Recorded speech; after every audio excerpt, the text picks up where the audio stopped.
أعوذ بالله من الشيطان الرجيم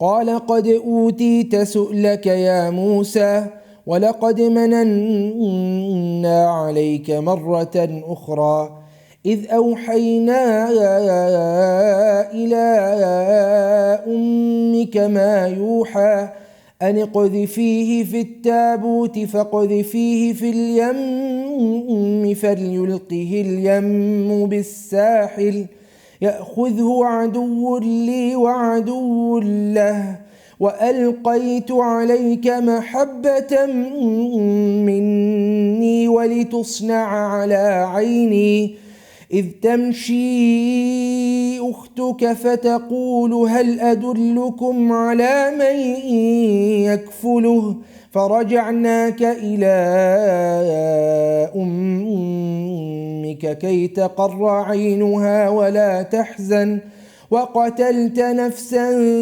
فنجيناك من الغم وفتناك فتونا فلبثت سنين في أهل مدين ثم جئت على قدر يا موسى واصطنعتك لنفسي اذهب أنت وأخوك بآياتي ولا تنيا في ذكري اذهبا إلى فرعون إنه طغى.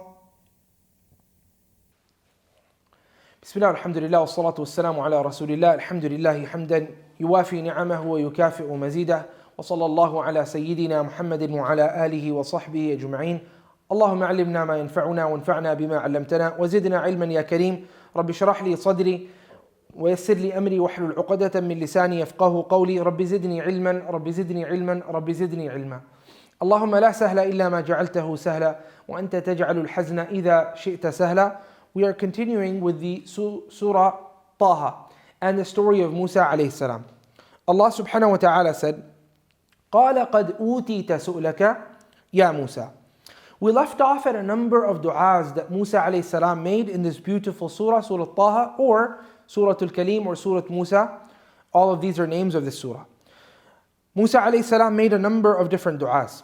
He said, رَبِّ اشْرَحْ لِي صَدْرِي. Oh Allah, open my heart up for me. Oh Allah, make my affairs easy for me. Oh Allah, untangle my tongue up for me. Oh Allah, do that so that people may understand my words. Oh Allah, also allow for there to be a minister from my family, Harun, who happens to be my brother. Oh Allah, strengthen my call and my affairs and my back for me. As in, oh Allah, strengthen my affair for me. Make him a partner in my affairs. These are all du'as he's making. Now he gives his reasonings. He says that so that we may glorify you, O Allah, so that we may worship you, O Allah, so that we may remember you, O Allah. إِنَّكَ كُنْتَ بِنَا بَصِيرًا. Now he finishes it off by praising Allah, saying, O Allah, you are ever watching. You have been watching us throughout our lives. Allah subhanahu wa ta'ala answers the call of Musa alayhi salam, saying, قَدْ أُوتِيتَ سُؤْلَكَ يَا Musa. All of those questions that you've asked, you have been granted the answers to them. قَدْ أُوتِيتَ سُؤْلَكَ يَا Musa. Your questions have been answered. And Allah subhanahu wa ta'ala calls them سُؤْلَكَ. Okay, سُؤْلٌ فُعْلٌ بِمَعْنَى مَفْعُولٌ. Okay, question, the word su'ul, it means mas'ul. All of the things you've asked, all of your matlubat, or all of your matalib, all of them I'm giving you. Okay? Ya Musa, O Musa. وَلَقَدْ مَنَنَّا عَلَيْكَ مَرَّةً أُخْرَى. Allah says, I'm going to answer all of those calls of yours, right? Of course I'll do that. Don't you remember that I gave you from my grace a lot of it before as well? وَلَقَدْ مَنَنَّا عَلَيْكَ مَرَّةً أُخْرَى. There was a lot of grace that we've granted upon you and bestowed upon you in previous days as well, in the past as well, right? If we were able to do it, if I was able to do it, Allah subhanahu wa ta'ala is saying about himself and alluding to this particular statement to Musa alayhi salam, if I did it for you before, then I'll do it for you now. If I granted you before, I might as well grant you right now. So be sure, rest assured that all of those things that you've asked, I will definitely grant you. So Allah subhanahu wa ta'ala, then He made the chest of of Musa alayhi salam vast, metaphorically, meaning Allah subhanahu wa ta'ala allowed him to bear all the difficulties which would be coming his direction. He allowed him to have the ability to bear these difficulties. Similarly, Allah subhanahu wa ta'ala made his affair easy for him. Allah Azza wa Jal also untangled his tongue for him so that he could speak eloquently, so that people could understand his speech. Similarly, Allah Rabbul Izzati wal Jalal made a minister for him from his family, the same one he had nominated, Harun akhi, Harun my brother. Allah subhanahu wa ta'ala allowed him to strengthen his call. So even when Musa alayhi salam went to go meet Allah subhanahu wa ta'ala on the special designated appointed meeting that he had with Allah subhanahu wa ta'ala, Harun was taking care of the Israelites at that time. Allah continued and He said, وَلَقَدْ مَنَنَّا عَلَيْكَ مَرَّةً أُخْرَى. We had bestowed our mercy previously as well, and our bounty previously as well upon you. So of course we'll give it to you now. What was that bounty? Allah says, إِذْ أَوْحَيْنَا إِلَىٰ أُمِّكَ مَا يُوحَىٰ. When we revealed to your mother whatever is normally revealed as well. And based on this verse, some people said Musa must have also been given prophethood as well, because wahi is not given to anyone but a prophet. And this is the long discussions amidst the theologians about whether there is prophethood given to women or not, or whether prophethood is something exclusive for men as well. Right? This is something that theologians discuss. The majority of the theologians, they say that prophethood is specifically for men and women do not get a share of this prophethood. But a number of scholars do in fact consider some of the female figures in the Quran, a few of them, a handful of them, around 6 of them, some of which there's some discussions around, some debates around, some differences of opinion around, even amidst those people who believe that there could be, logically speaking, there could be a female prophet, right? Even amongst those, there's some discussion about them. Musa is one of them, right? So, Musa, and we of course discussed this also in our tafsir of Surah Maryam as well at length, because Maryam is one of those figures about whom some of the scholars have said that she is in fact a prophet, amongst whom, by the way, is Ibn Ashur, the famous Mufassir. And this again is one of those verses that the scholars use. And there's another verse as well earlier on in the Quran where Allah subhanahu wa ta'ala said, إِذْ أَوْحَيْنَا إِلَىٰ أُمِّ مُوسَىٰ أَنْ أَرْضِعِهِ. That when we revealed to the Musa, the mother of Musa alayhi salam, that she should go ahead and nurse the child, nurse her son as well, right? So that is another wahi, basically, right? And some people said all of this is ilham. All of this was simply intuition granted to Musa alayhi salam's mother. And others said, no, it can't be intuition, because sometimes we're talking about lengthy, passages, detailing the passages of the events that occurred in this particular wahi and so on and so forth. So it couldn't simply be an intuition. Allahu Ta'ala a'lam. Anyways, as I said, there's a difference of opinion about whether this should be translated as a prophethood or not. أَنِقْذِ فِيهِ فِي التَّابُوتِ فَقَذِفِيهِ فِي الْيَمِّ.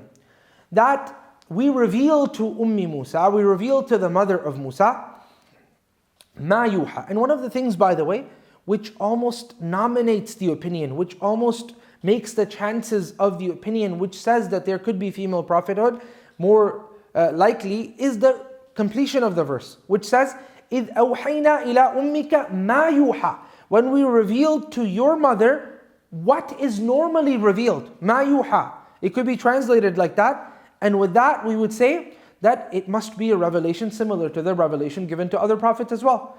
Allah continues, He says, أَنِقْذِ فِيهِ. What's this revelation? What's this intuition? Whatever you want to call it.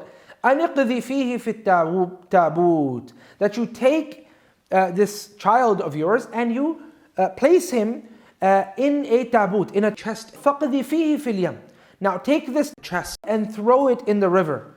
Now the river that's being spoken over here is in fact the river Nile.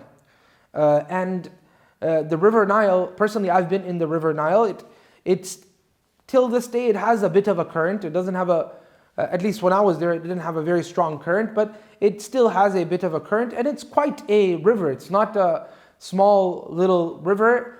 The people now of course have said that a lot of the water in the river Nile is not like it used to be before, so you can imagine many centuries ago how this water may have been.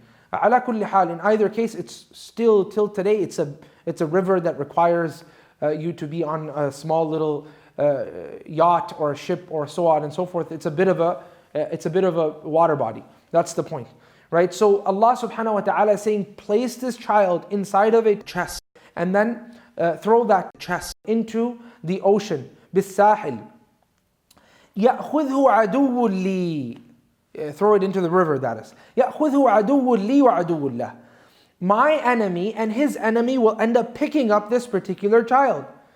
And that of course is Fir'aun, because Fir'aun is the enemy of Allah subhanahu wa ta'ala, and Fir'aun is also the enemy of of the Prophet Musa, and in extension all the prophets and believers in general. وَأَلْقَيْتُ عَلَيْكَ مُحَبَّةً مِّنِّي وَلِتُصْنَعَ عَلَىٰ عَيْنِي. But what Allah had done to Musa alayhi salam, of all the other children who were being born at that time, was that Allah had placed a special quality that everybody really just falls in love with Musa alayhi salam at first glance, because it's a very beautiful child, very playful child, and babies, they have a quality of attracting attention, some more than others. So Allah subhanahu wa ta'ala made Musa alayhi salam that baby that would attract a lot of attention, almost like a love at first sight type of thing. So that's exactly what happened. Fir'aun, despite his despite his very harsh and tyrannical ways of just slaughtering children because he was afraid for his mulk, of his dominion, when he saw Musa alayhi salam, he fell in love with him, right?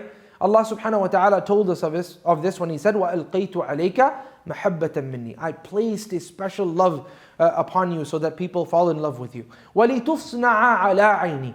And so that you may be, and I did all of this so that you may be prepared. Okay? So Musa alayhi salam is being prepared. Sometimes there's events that happen in our lives which are difficult. Essentially, they look like, to us at least, they look like events which are extremely bad for us. They look like events which are going to be destroying our future. They look to us it appears that these events are going to just totally destroy our futures and so forth, right? But Allah subhanahu wa ta'ala knows that those apparently destructive events in your life, they actually have a very, very productive outcome when Allah subhanahu wa ta'ala wishes to make you see that productivity eventually within your life. So Allah subhanahu wa ta'ala says, وَلِتُصْنَعَ عَلَىٰ عَيْنِي. All of this that's happening to you, O Musa alayhi salam, at a very young age, you're thrown into a chest, and the river ends up taking you, the Nile ends up taking you towards the palaces or so on and so forth of the pharaohs, right? Through the streams that would lead right up to the ponds in front of the palaces of Pharaoh. All of this appears to be something wrong happening in your life. All of this appears to be traumatic and so on and so forth. But I'm doing this because I'm preparing you for a great task. وَلِتُصْنَعَ عَلَىٰ عَيْنِي. So that you are prepared and you are raised under my care. إِذْ تَمْشِي أُخْتُكَ فَتَقُولُ هَلْ أَدُلُّكُمْ. When your sister was walking and she saw what is happening. So basically, when Musa threw Musa alayhi salam into the tablet, and the tablet into the Nile, and the Nile ended up taking Musa alayhi salam in the current of the Nile, right, towards the direction of the current of the Nile, the sister of Musa, who's also Maryam, right, sister, her name is Maryam, she started walking along the Nile to follow, to see what is happening to Musa alayhi salam, right? Until she finally found literally the chest before the palace or before the house of Fir'aun. And she noticed that him and his wife happened to be looking at this child trying to decide what to do. And she realized that other women that attempted to breastfeed and nurse this child, it just didn't work. So she came to them and she said, she said, هَلْ أَدُلُّكُمْ عَلَىٰ مَنْ يَكْفُلُهُ. Should I not tell you of someone that can take care of this child for you? Should I not tell you of someone who can be the kafil of this child for you? Should I not tell you of someone who can literally do the undertaking of nursing this child and being the nanny of this child, so to speak? فَرَجَعْنَاكَ إِلَىٰ أُمِّكَ كَيْ تَقَرَّ عَيْنُهَا. All along, Allah subhanahu wa ta'ala had a greater plan. The child had departed away from his mother. Musa alayhi salam had departed away from Musa, right? So Allah subhanahu wa ta'ala wanted to join Musa and Musa alayhi salam together again.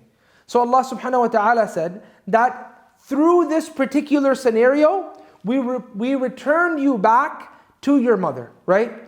If Musa alayhi salam was with his mother the whole time, then there would be this likelihood and this possibility of the spies of Pharaoh figuring out that there is a child in town, and he was expecting that there will be a child born, and that child is going to overthrow my kingdom, as some of the soothsayers had told him, right? So since this child was born, in that year he was going to kill the child, Allah subhanahu wa ta'ala saved the life of the child by him being thrown into the Nile and into the palace, and literally driven by the currents right into the palace of Fir'aun. And now Allah's great plan was that the sister told them that there's one nanny that I think she's going to be able to nurse this child without any issues, and he's going to like that particular nanny, right? So when Musa came, that is exactly what happened. Allah subhanahu wa ta'ala in this way returned back Musa alayhi salam to Musa, even though the people thought she's simply a nanny or a wet nurse or so on and so forth. But in reality, Musa had been, by divine intervention, granted her child yet again. فَرَجَعْنَاكَ إِلَىٰ أُمِّكَ كَيْ تَقَرَّ عَيْنُهَا. We returned you back to Musa so that Musa, you become the coolness of the eyes of Musa. وَلَا تَحْزَنْ, so that she no longer grieves and no longer is sad anymore. وَقَتَلْتَ نَفْسًا. Allah subhanahu wa ta'ala is giving Musa alayhi salam examples of all of the different favors that Allah had bestowed upon him. Why is he saying all these things? Because Allah subhanahu wa ta'ala is reminding him, I am going to in fact answer your call, O Musa. I am capable of that. And don't forget, even prior to this, I gave you a lot. Here are some examples. You went into the Nile River. Wallahi, this is miraculous. Think about it. A child thrown into the chest. Then that chest doesn't end up drowning. It rather goes with the currents of the Nile. And the currents of the Nile, as I said, they may not be that strong, but it is a very deep river even till today, despite the fact that the water levels have become lower, right?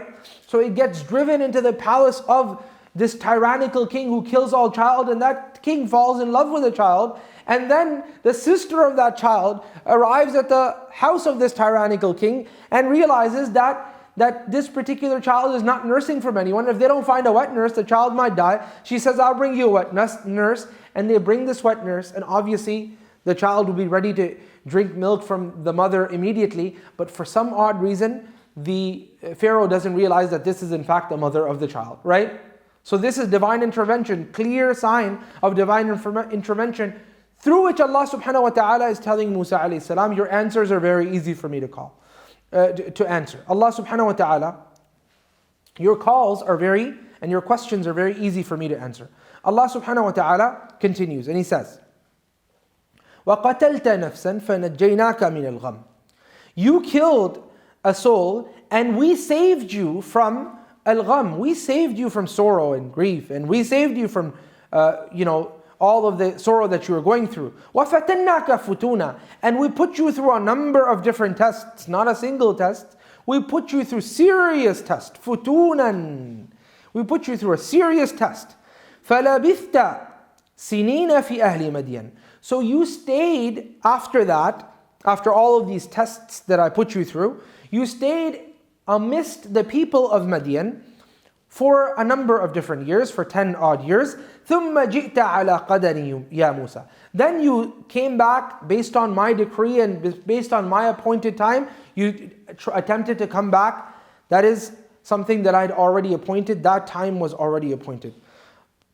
Allah continues and He says, وَاصْطَنَعْتُكَ لِنَفْسِي. Now I am preparing you. The whole time I was actually preparing you.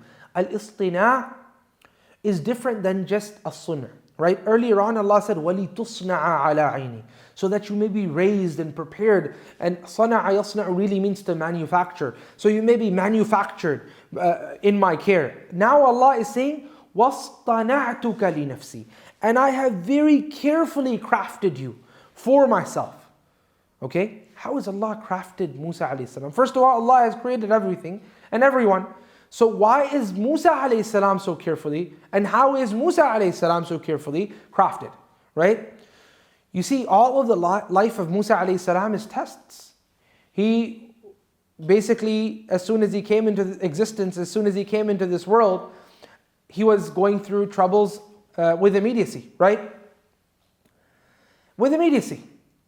We're talking about a man who came into the existence with immediacy. There's a chance that the tyrannical king under whose rule he happens to be and he happened to have been born might kill this child. The mother takes the child, throws the child into a river, okay, with a chest. The chest goes right to the house of that tyrant from whom the mother thought she was saving him by throwing him into the ocean, from whom the mother happened to be hiding him after he was born. She was so afraid that perhaps even the midwife that had helped her through the childbirth might go and inform, and perhaps an informant may come. And the informants of Pharaoh were all across the city looking for any midwives, anyone who would perhaps have any news of a child coming into town. They would kill this particular child, right? So there's this serious danger. Upon that danger, he's thrown into a river, a very deep one that is, and at that moment a very strong currented one as well. And those currents lead him into the house of the person from whom the mother is afraid, and from whom the child may be afflicted by a great difficulty, perhaps death itself, right? So Allah subhanahu wa ta'ala saves him from all that. Then he goes back to his mother. Now they can't live in a normal relationship even though they are mother and child, right?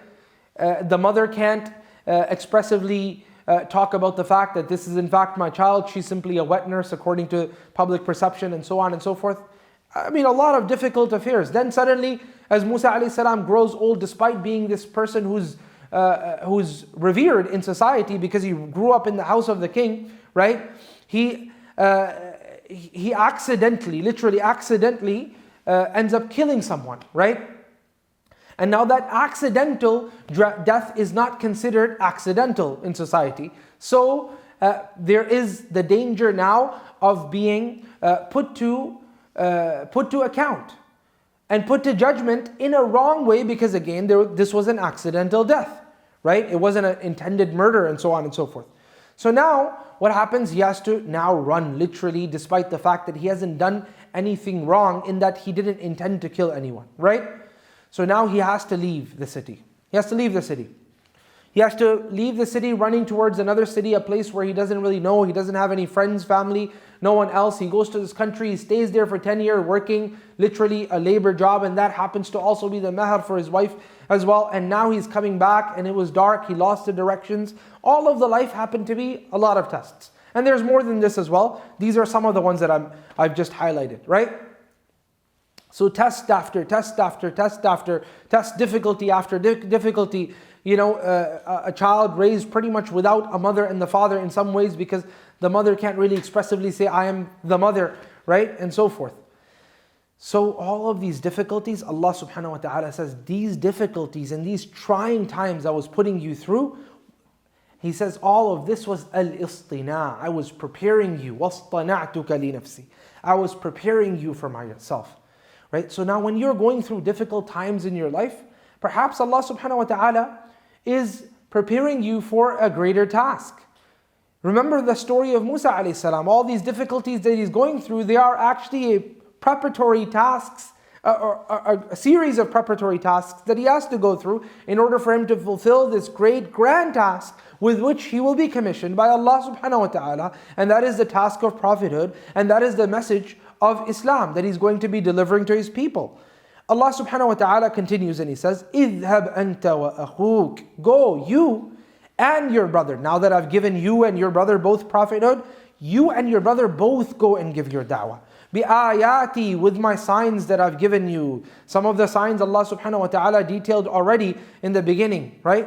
Allah subhanahu wa ta'ala spoke about the staff of Musa alayhi salam, or the stick of Musa alayhi salam, which when Musa alayhi salam threw it, it became into a snake or a thu'ban or a hayya or a jan.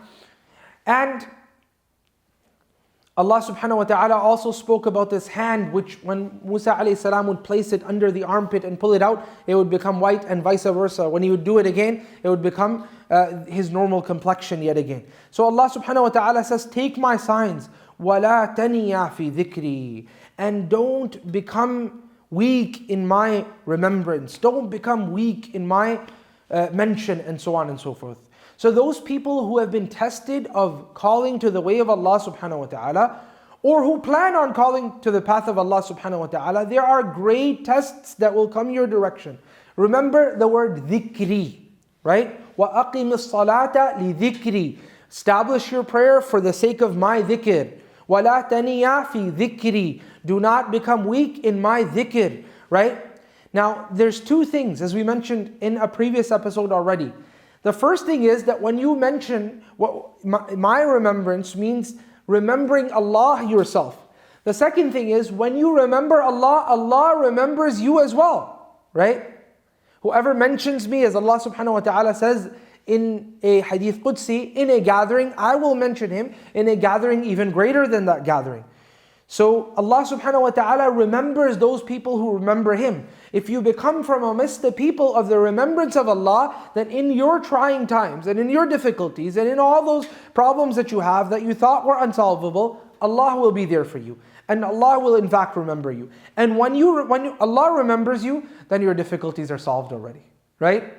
So Allah subhanahu wa ta'ala will remember you when you remember Allah subhanahu wa ta'ala. And that's why the one advice Allah gives to them, وَلَا تَنِيَا فِي ذِكْرِ.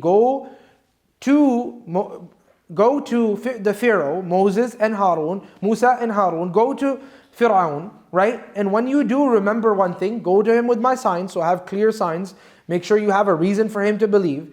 If he doesn't believe, or you're afraid of the fact that he might start to act obnoxious and tyrannical and so forth, وَلَا تَنِيَا فِي ذِكْرِ. Remember me, and I shall remember you as well. I ask Allah subhanahu wa ta'ala to grant us the tawfiq to remember Him, so He remembers us as well. جزاكم الله خيرا for listening. وصلى الله على سيدنا محمد وعلى آله وصحبه أجمعين. والسلام عليكم ورحمة الله وبركاته.